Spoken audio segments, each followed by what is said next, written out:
సంవత్సరాల క్రితం నిర్మించిన ఈ మహా అద్భుతమైన ఆలయం ఆధునిక యంత్రాలు లేని కాలంలో అసలు ఎలా నిర్మించబడింది అనే ఆసక్తికరమైన అంశాన్ని ఈ మూలాలు మనకు వివరిస్తున్నాయి. ఇక మొదటగా ఈ ఆలయ గోపురం పైభాగంలో ఉన్న సుమారు 80 టన్నుల బరువైన భారీ రాయి గురించి మనం మాట్లాడుకోవాలి.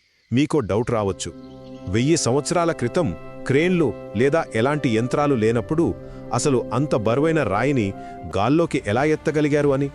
రెండవది, ఆ ప్రశ్నకు సమాధానమే వారు వాడిన ఈ అద్భుతమైన నిర్మాణ పద్ధతి. శాస్త్రవేత్తల ప్రకారం ఆ భారీ రాయిని పైకి తీసుకెళ్లడానికి ఏకంగా 5 నుండి 6 కిలోమీటర్ల పొడవైన ఒక వాలును, అదేనండి ఒక ర్యాంపును ఉపయోగించారు. ఒక్కసారి ఊహించుకోండి, కిలోమీటర్ల కొద్దీ పొడవైన ర్యాంప్ నిర్మించి కేవలం మనుషుల బలంతో ఆ రాయిని అంత ఎత్తుకు లాగడం వెనుక ఉన్న ఆ ఇంజనీరింగ్ తెలివితేటలు ఎంత గొప్పవో కదా. చివరగా ఒక విషయం, దేవుళ్ళు స్వయంగా వచ్చి ఈ ఆలయ నిర్మాణంలో సహాయం చేశారని చాలామంది నమ్మినప్పటికీ ఇది నిజంగా అద్భుతమైన మానవ శ్రమకు మరియు ప్రతిభకు అసలు సిసలైన ప్రతిరూపం.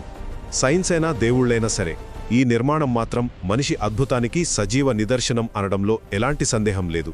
ఇది మానవ ప్రతిభ లేక దివ్యశక్త అన్నది పక్కన పెడితే, ఈ బృహదీశ్వర ఆలయం 1000 ఏళ్లుగా చెక్కుచెదరని ఒక కళ్ళు చెదరే ఇంజనీరింగ్ అద్భుతంగా నిలుస్తుంది. మరిన్ని అప్డేట్స్ కోసం ఫాలో అవ్వండి.